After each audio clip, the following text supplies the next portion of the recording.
Dear students, today's lecture is on method 2 and it is for pairwise alignment algorithm.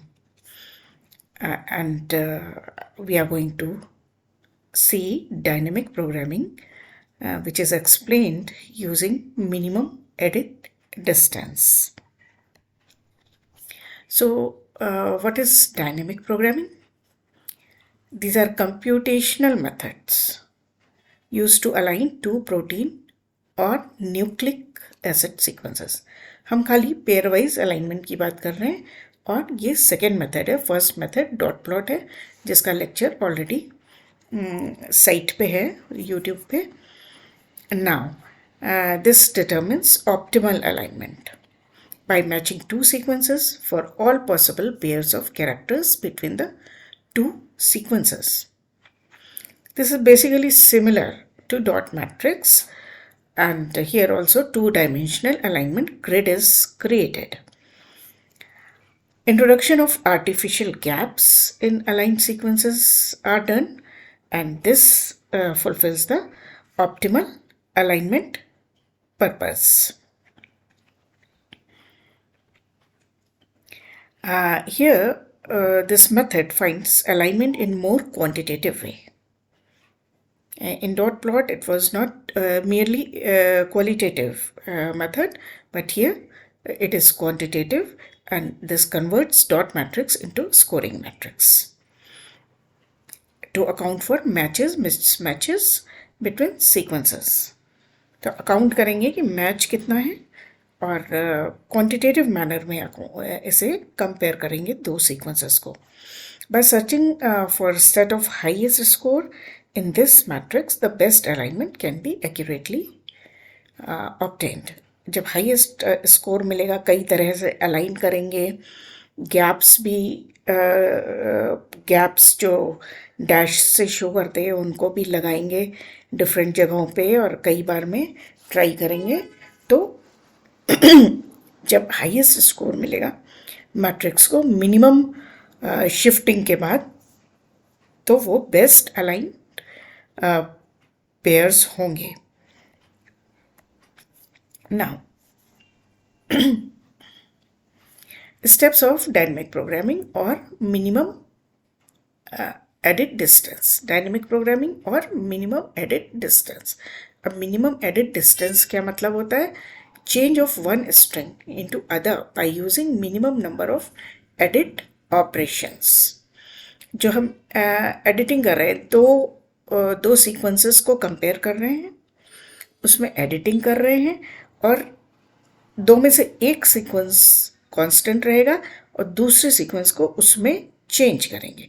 अब जब change करेंगे तो editing करनी पड़ेगी. So editing should be minimum. Still we should be able to change that into other string. For that we consider two strings of equal length. अब इसको हम समझते हैं कि कैसे किया जाएगा. तो ये ABCDEFG एक सीक्वेंस है. Sequence number 1, sequence number 2 is ADCEJ. आप देख सकते हैं दोनों इस तरह से रिप्रेजेंट की गई हैं और उनमें थोड़े से अलग भी कैरेक्टर्स हैं और एक से भी कैरेक्टर्स हैं. Given below is a dynamic programming matrix and following notations explain different edit operations for inserting or removing a character from the string. अभी ये मैट्रिक्स नेक्स्ट पेज पे है. सो ये नोटेशंस है. इंसर्ट ऑपरेशन, अगर कोई रेजिड्यू इंसर्ट किया गया है किसी पोजीशन पे तो उसको इस एरो से दिखाएंगे और रिमूव ऑपरेशन इस एरो से दिखाएंगे. Now construction of two dimensional matrix. ये जो टू डायमेंशनल मैट्रिक्स है ये कंपैरिजन मैट्रिक्स भी कही जा सकती है. एंड डिफरेंट एक्सिस पे दोनों सीक्वेंसेस को लिखा जा सकता है.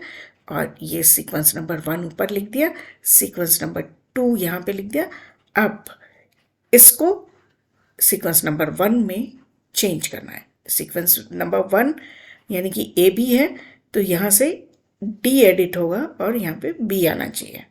तो ये अब कैसे करेंगे धीमे धीमे हम आगे देखते हैं। Scores are given to every match.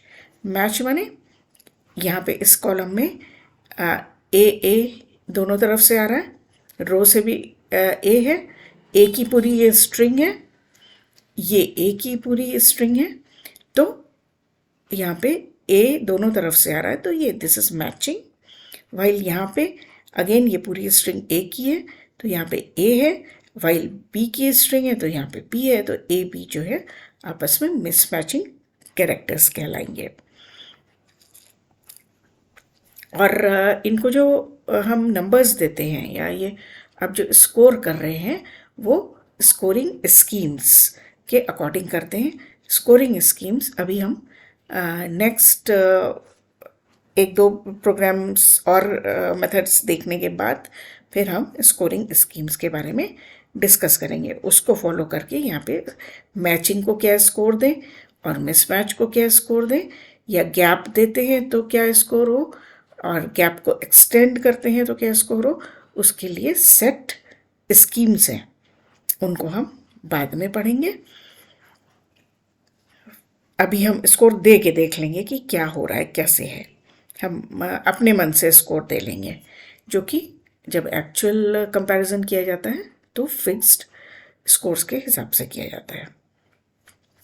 The scores are calculated one row at a time.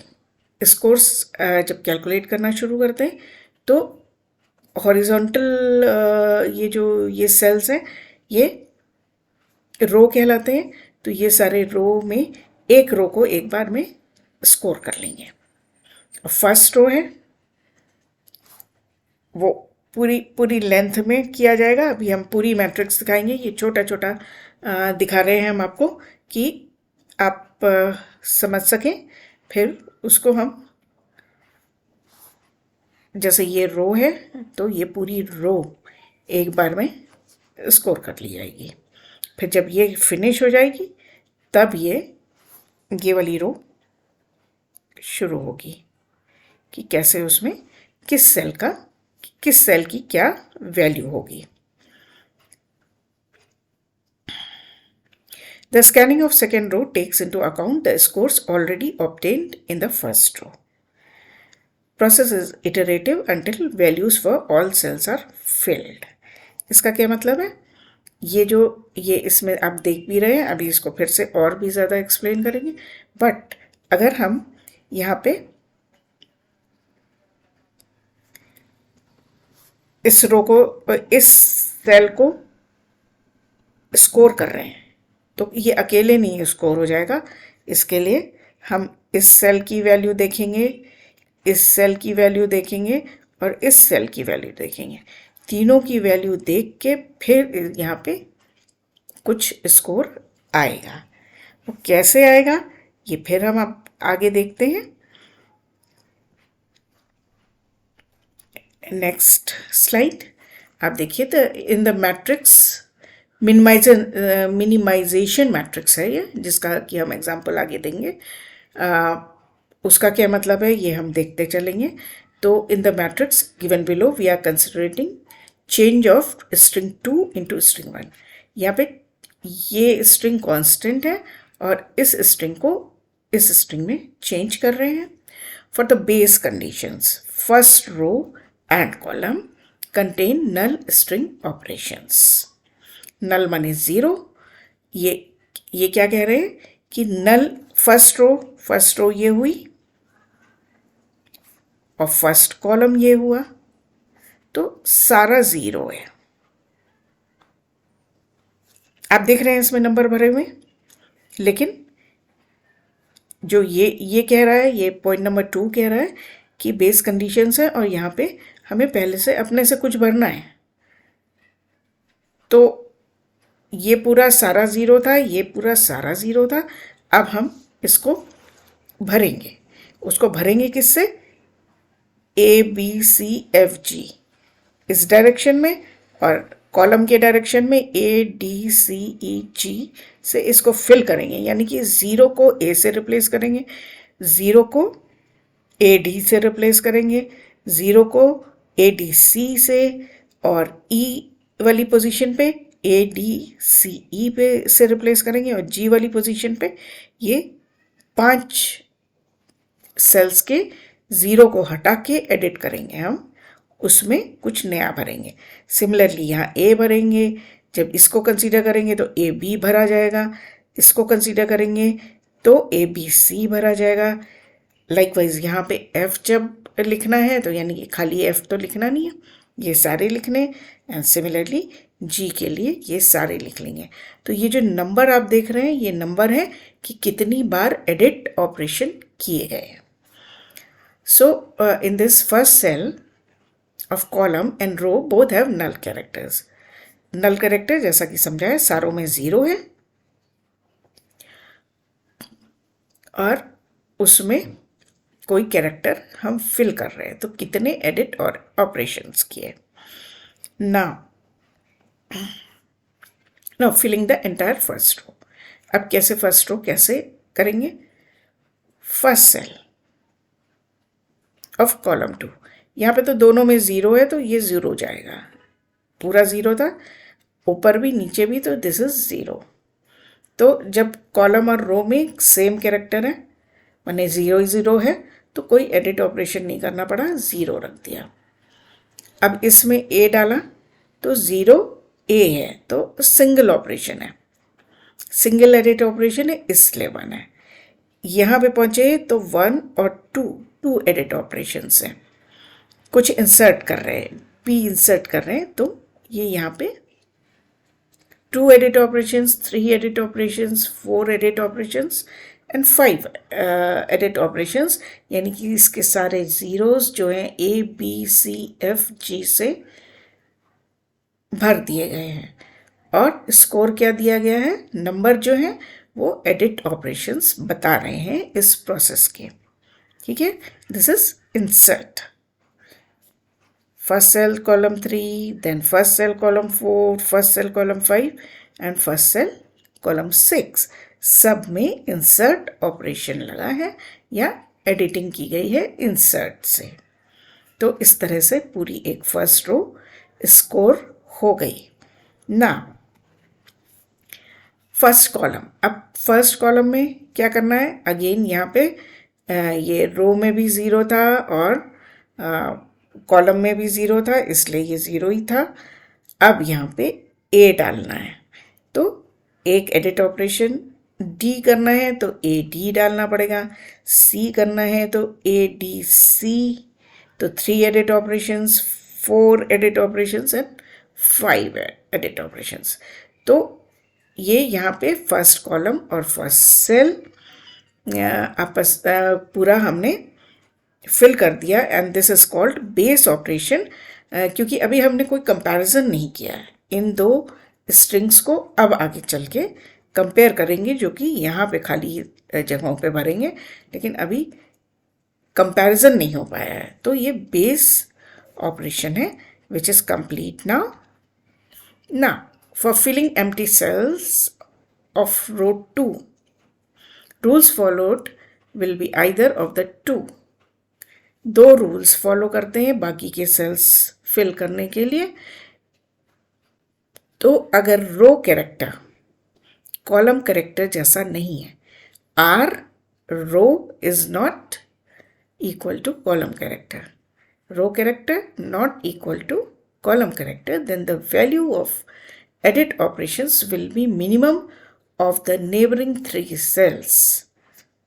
यहाँ पे अगर ये एक स्क्वायर है और जिसमें ये छोटे सब स्क्वायर्स हैं, इसमें अगर यहाँ की स्कोरिंग हमें करनी है तो क्या करना है, और दैट टू अगर इधर से कॉलम कैरेक्टर और इधर से रो कैरेक्टर मिसमैचिंग है, देन क्या स्कोर यहाँ पे आएगा।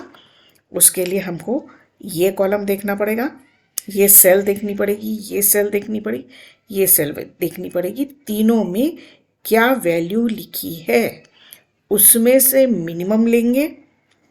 लाइक इंसर्ट में मिनिमम वैल्यू है तो मिनिमम वैल्यू यहाँ लिखी जाएगी।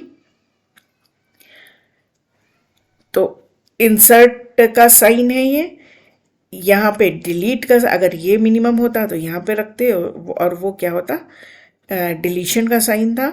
देन रिप्लेस, अगर ये कम होता तो यहाँ पे जो भी लिखा है वो यहाँ पे आ जाता, दैट इज मिनिमम, वो मिनिमम होता अगर इन तीनों में, तो उसको लिख लेते और उसमें +1 लगा के स्कोर कर देते। This is rule number 1। Rule number 2, अगर रो कैरेक्टर और कॉलम कैरेक्टर सेम है, then value of edit operation will be same as upward diagonal. अगर कॉलम कैरेक्टर और रो कैरेक्टर एक से हैं तो इस सेल के डायगनली सेल पे जो वैल्यू है उसको जस्ट कॉपी करके यहाँ पे लिख दिया जाता है। अब इन दो रूल्स के बेसिस पे पूरी मैट्रिक्स हम फिल करेंगे। सेल 2 कॉलम 2, तो दिस इज सेल 2 कॉलम 2।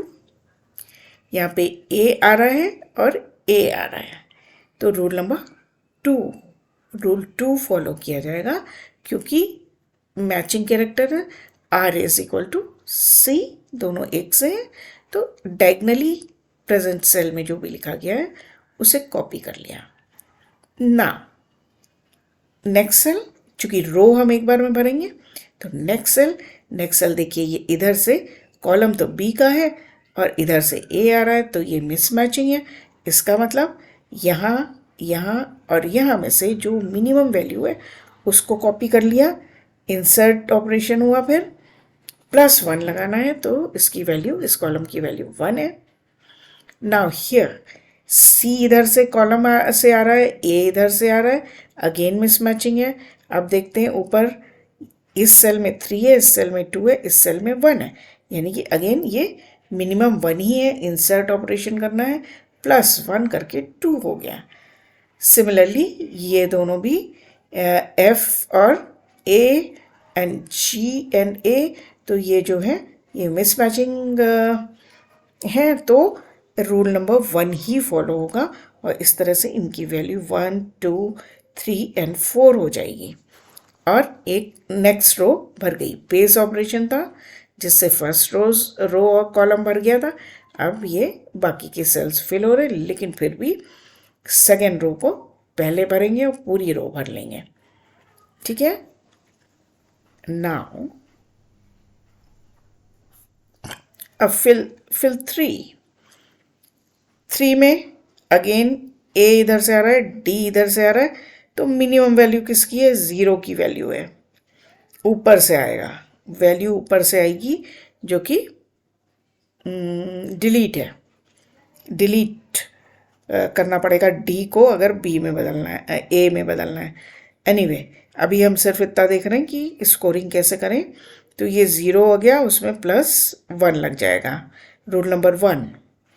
ये जो है D और B है, मिसमैचिंग है, 1, 2, 3, 4, तो यहाँ पे ये मिनिमम है, इधर से आएगा 0 +1, तो 1 हो गया। अब इसमें देखते हैं क्या है, C आ रहा है और D आ रहा है, ये जो कि मिसमैचिंग है, रूल नंबर 1। वहाँ ये 2 है, 2 है, 1 है, तो अब 1 यहाँ पे भी कम है, ये भी कम है, तो हम इससे ले या इससे ले, डायगोनल से ले या इंसर्ट से ले, तो यहाँ पे दिखाया है कि यहाँ से ले रहे हैं, ले सकते हैं ऊपर से भी, तो यहाँ से लिया तो 1 + 1 2 हो गया। यही सिचुएशन यहाँ पे भी है कि ये 2 है, ये 2 है, और तो या तो डायगनली कॉपी करेंगे या इंसर्ट करेंगे, ये 3 हो गया, and same is here 2 at 4, 3, 3, तो चाहे यहाँ से ले चाहे ये कॉपी करें, तो दिस इज नेट 4।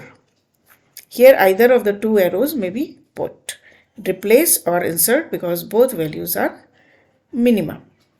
तो इस तरह से करेंगे, आपको वैल्यूज़ फिल करनी आ रही होंगी कि मिनिमम वैल्यू को हमें नेक्स्ट सेल में लेना है और उसमें +1 लगा के स्कोरिंग कर रहे हैं। यहाँ पे ये रूल हम फॉलो कर रहे हैं। Following the same two rules, other rows will be filled in a stepwise manner and finally complete table is shown। इस तरह से करके पूरी टेबल हम फिल कर लेंगे। और ये आपको फिल्ड टेबल दिखाई गई है। अब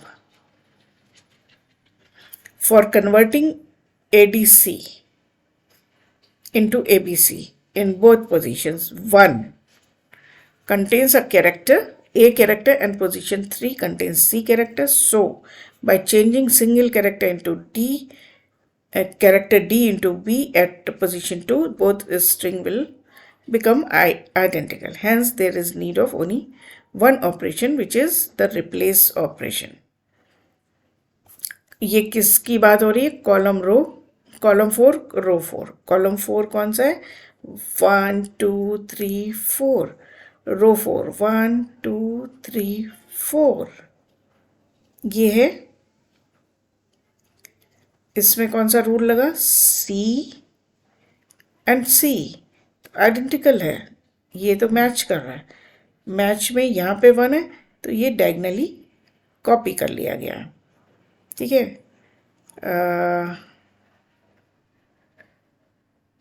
रिप्लेस ऑपरेशन है, डायगनली कॉपी कर लिया गया। ये आपको इसलिए बताया गया है क्योंकि ये रूल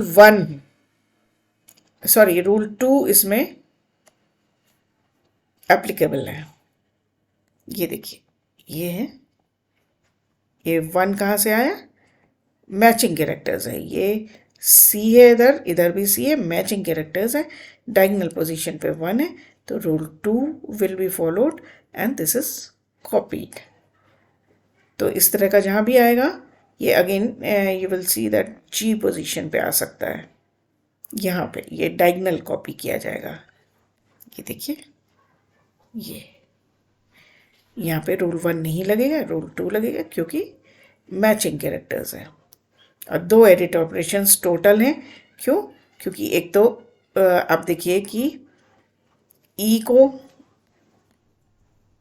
को F में चेंज किया जाएगा और D को B में चेंज किया जाएगा, तब sequence number 2 will be identical to sequence number 1।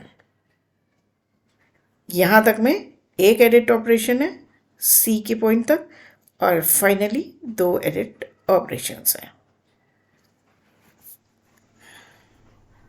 Next, backtrack करना। बैक ट्रैक माने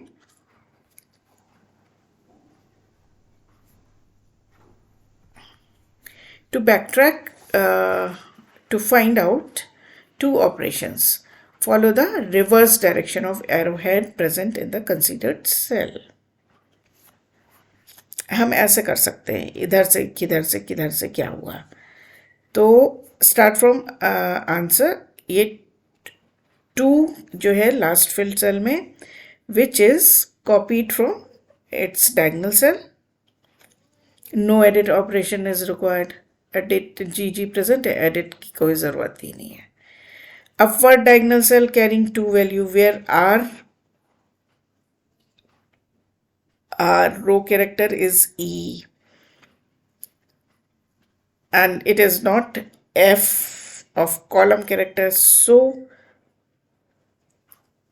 E will be replaced to F, and this is the first edit operation जो कि यहाँ पे दिखाया गया है। ठीक है, फर्स्ट एडिट ऑपरेशन इस तरह से भी लिख लिया जिससे कि शो कर सके। तो फर्स्ट एडिट ऑपरेशन वहाँ था, फिर cell 4 column 4, here R is equal to cell, दोनों सेल्स में एक सा था जो अभी हमने देखा था।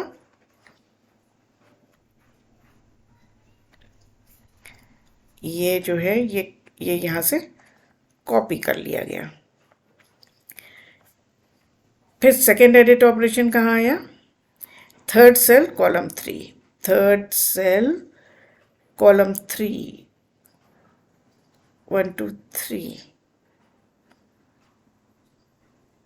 column 3, D, yes, D must be changed into B, तो ये यहाँ पे D is changed to B।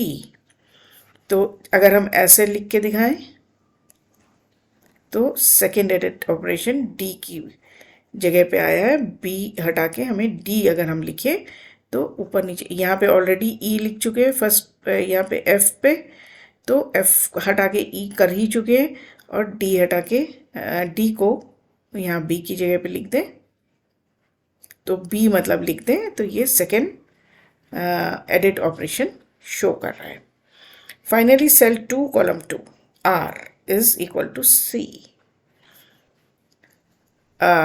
ये ए वाली बात थी, ये एक सी है, इसलिए यहाँ से 0 कॉपी कर दिया गया है. तो this needs no edit operation. Hopefully आप लोग समझ गए होंगे कि एडिट ऑपरेशन क्या है, कैसे सेल्स को हम फिल करते हैं.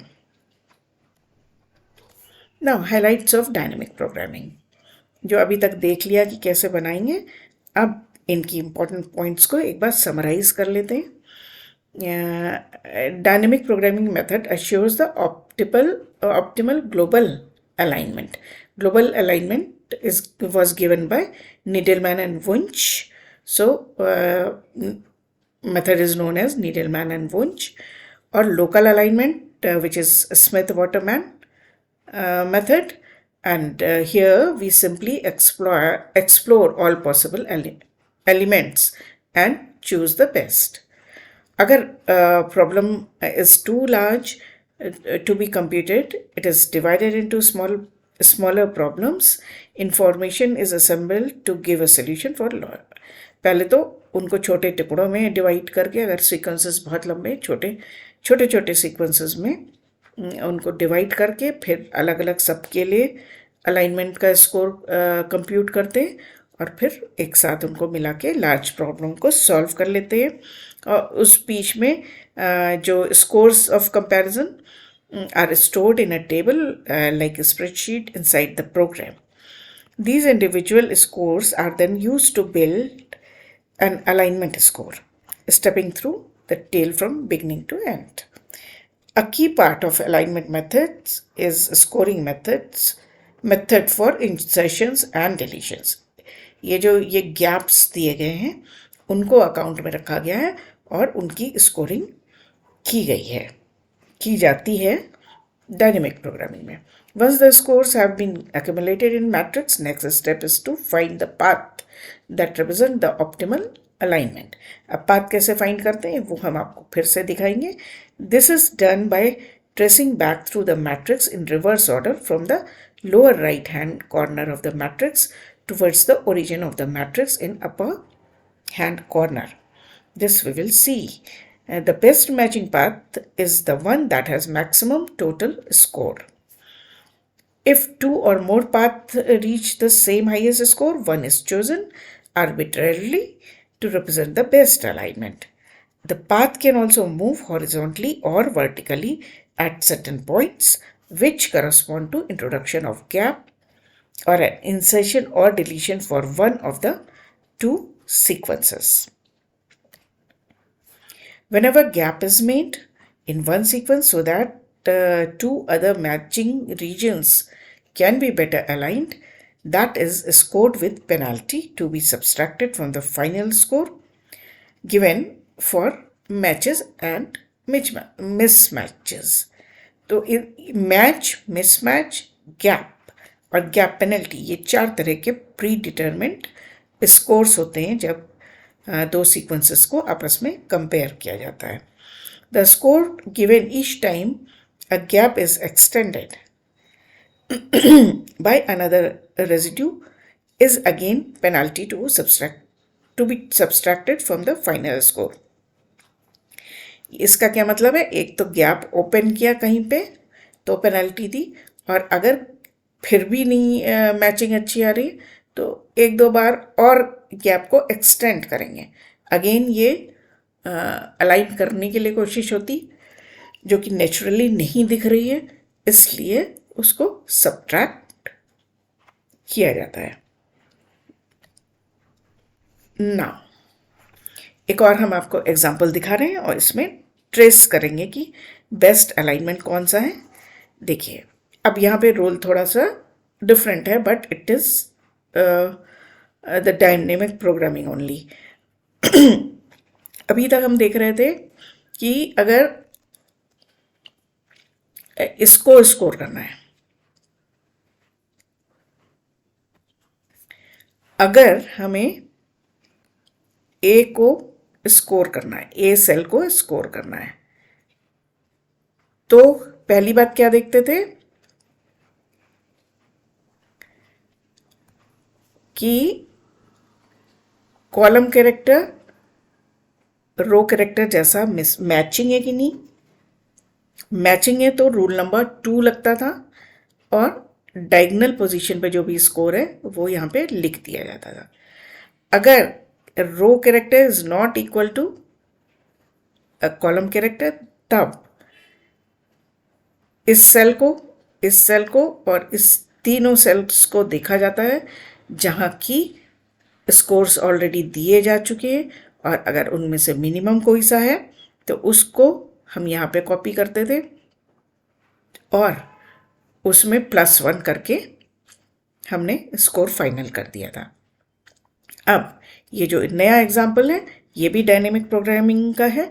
स्टिल इसमें क्या है, जब मिसमैचिंग है रो कैरेक्टर और कॉलम कैरेक्टर की, तो सेल्स तीनों देखे जाएंगे और इंस्टेड ऑफ मिनिमम स्कोर लेने के मैक्सिमम स्कोर जिसमें से है वो यहाँ पे कॉपी किया जाएगा। ठीक है, A is the maximum score from one of the 3 directions plus matching score at the current position. Matching score माने कि यहाँ पे मैच है, मिसमैच है, क्या है उसको भी जोड़ेंगे और यहाँ से जो भी मैक्सिमम वैल्यू वाला है उसको जोड़ेंगे। तो अभी तक जो मिनिमम एडेड डिस्टेंस देख रहे थे उससे इस मेथड में ये फ़र्क है। वहाँ मिनिमम स्कोर लेके आगे चलते थे, यहाँ मैक्सिमम वाले सेल में मैक्सिमम स्कोर को लेके फिर नया सेल स्कोर करते हैं। This is the only difference. तो ये जो है इसके बारे में क्या लिखा हुआ है, example of pair wise alignment of 2 sequences using dynamic programming. The score for the lower right square A, जिसको हाईलाइट किया हमने, of 2 into 2 matrix, एक छोटी सी मैट्रिक्स बनाई है, is the maximum score from the one of other 3 neighboring squares plus and minus the exact single residue match. A match है तो A होगा, जैसे कि डायगोनल पोजीशन से कॉपी हो जाएगा, for the lower right corner and gap penalty GP respectively। ये उसमें से पेनल्टीज माइनस कर दी जाएंगी।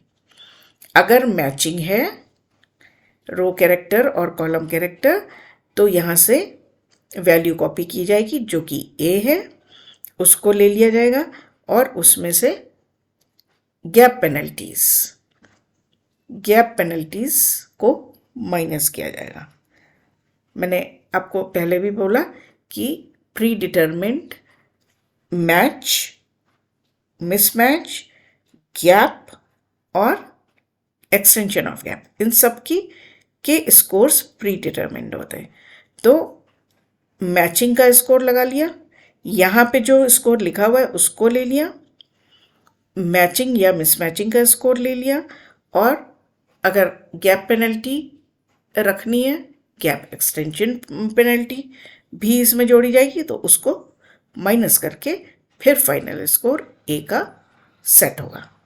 ठीक है, तो ये एक मैट्रिक्स की बात है। अब उससे थोड़ी बड़ी मैट्रिक्स लेके कैसे फिल कर रहे हैं आप फिर से देख सकते हैं, प्रैक्टिस कर सकते हैं।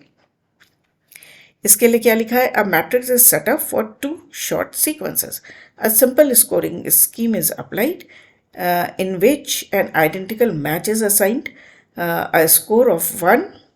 मैचिंग है अगर रो कैरेक्टर और कॉलम कैरेक्टर तो 1 दे रहा है, अ मिसमैच ऑफ 0 स्कोर और गैप पेनल्टी है तो -1।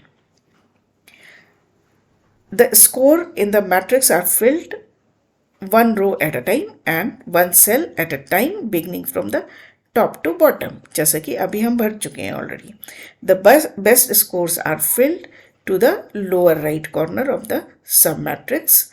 सब मैट्रिक्स अब ये धीरे धीरे भरते जा रही है। ये देखिए सब मैट्रिक्स अगर ये कहें तो इसके ये वाला कॉर्नर ये वाला भरा जाएगा at one at a time. When all the cells are filled with scores, a best alignment is determined through a traceback procedure to search the path with the best total score. When a path moves horizontally or vertically, a penalty is applied. Penalty already डाल के हमने scoring करी है। ये नल operation है, ये 0 0 0 0, ठीक है। फिर इधर भी 0 0 0 हो गया, अभी इसके बाद से 0 आएगा। अब इसको अगर स्कोर करना है तो मैक्सिमम दिया है और ये मैच है नहीं, ये मिसमैच है, तो मिसमैच के लिए क्या किया है, 0 ही है, तो 0 है। एक तो पहले ये डायगनली, चूँकि ये यहाँ पे ये 1 लेना पड़ेगा, मिसमैच है तो उसमें +0 करना पड़ेगा, ठीक है।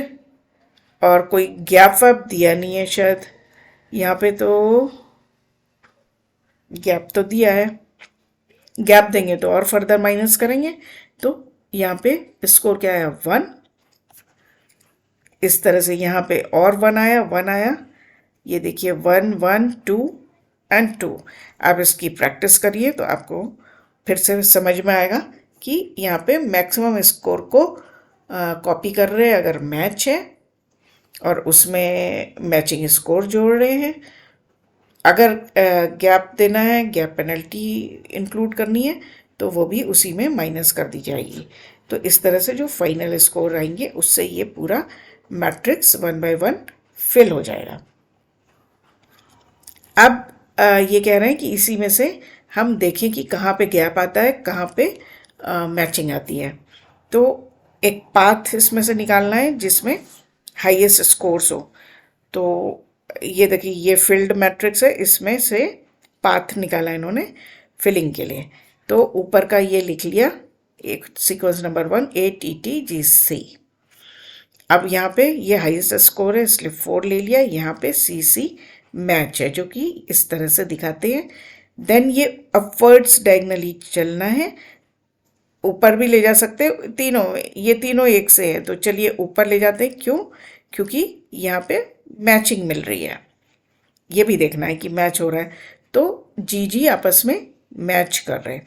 फिर अपवर्ड्स डायगनली, तो ये ऐसे भी जा सकता था, ऐसे भी जा सकता था, ऐसे भी जा सकता था, लेकिन डायगनली चलते हैं। तो पहले यहाँ पे चल के देखा तो यहाँ पे क्या है, T और G है जो कि मैच नहीं करते हैं, तो इनको लिखा आपस में मिसमैचिंग।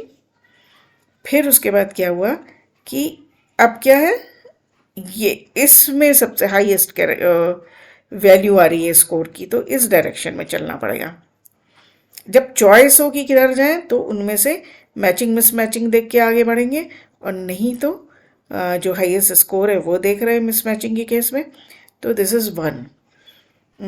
तो इधर इधर चले तो यानी कि ये गैप से शो करना है सेकेंड सीक्वेंस में, क्योंकि ये आगे तो बढ़ ही नहीं रहा है, ये ऐसे है, तो यहाँ पे गैप शो किया और ऊपर खाली T लिख दिया, कोई रो कैरेक्टर नहीं लिखा। फिर उसके बाद फिर ये देखिए ये 0 है और ये भी 0 है, तो ऊपर ही बढ़ना है, तो यहाँ पे 1 है, 1 पे और देखें क्या है, 1 तो मैचिंग है। तो इस तरीके से अगर ये स्कोरिंग स्कीम हो हमारे पास खाली, उसमें से हम ट्रेस बैक करके ये फाइनल अलाइनमेंट निकाल सकते हैं। एक से ज़्यादा भी अलाइनमेंट हो सकते हैं। अगर हम फॉर एग्ज़ाम्पल ये 1 1 से ये इधर चलते हैं हम, तो यहीं पे गैप देते हैं, लेकिन यहाँ पे गैप नहीं दिया गया है इस एग्जाम्पल में, लेकिन गैप देके हम ये कई तरह से अलाइन करके स्कोर करके देखा जाता है कि which is the best alignment. I hope आपको समझ में आ गया। 2 तरीके के मेथड्स बताए, एक में मिनिमम स्कोर को लेके आगे बढ़ते, दूसरे में मैक्सिमम स्कोर को लेके आगे बढ़ते हैं, और एक अलाइनमेंट की मैट्रिक्स बनाते हैं और फिर उसमें ट्रेस बैक करके हाईएस्ट स्कोर को ज्वाइन करते हुए अलाइनमेंट क्या फाइनल आया वो निकाला जाता है. And this is dynamic programming for pairwise alignment. So this is all for today. If you like my lecture, you please like it, share it, and subscribe it.